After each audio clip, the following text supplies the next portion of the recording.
I want you to talk about the crystals inside the mind. Yeah, so inside of the human brain, we have billions of magnetite crystals. Now, I did a whole show on crystals because crystals are actually sentient living beings because they can replicate everything that a human being can do. Everything from growing to replicating to thinking to communicating, and we know this through standard science. They can create their own energy.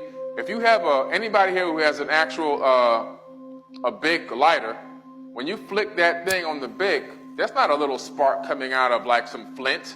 That's a crystal in there. Crystals are what's inside of lighters. When you put pressure on a crystal, it creates a spark. The energy comes out of the crystal. Crystals were used in what? Crystal radio sets. The first radios were based on crystals. And so we know that crystals have the capability of sending and receiving information. So now you have billions of living crystals inside of your brain.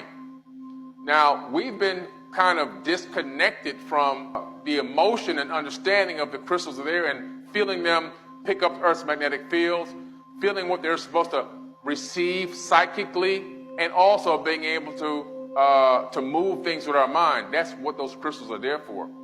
In ancient times, before Homo sapiens sapien, our cousins were already here. They had the capability of doing that. Now, what's also interesting about these crystals is they actually help to encapsulate your spirit in the avatar body, but with two other mechanisms. The other mechanism is your neural correlates of consciousness, which are three giant nerves that wrap around the inside of the skull that look like a crown of thorns. Now, you all know the story of Yeshua in the Bible, who had to put on the crown of thorns. To me, it's an archetype of what really is going on inside of our minds. We all are walking around with a crown of thorns that's responsible for us to receive higher levels of consciousness. See, Jesus never said he was coming back. He said that Christ will return. Come on, talk to him then, Billy. And then you have your neocortex, neo from the Matrix.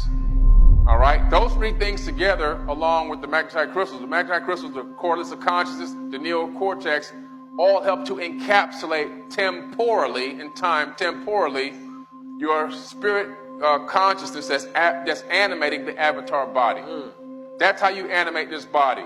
Without those three things, you can't animate an avatar body.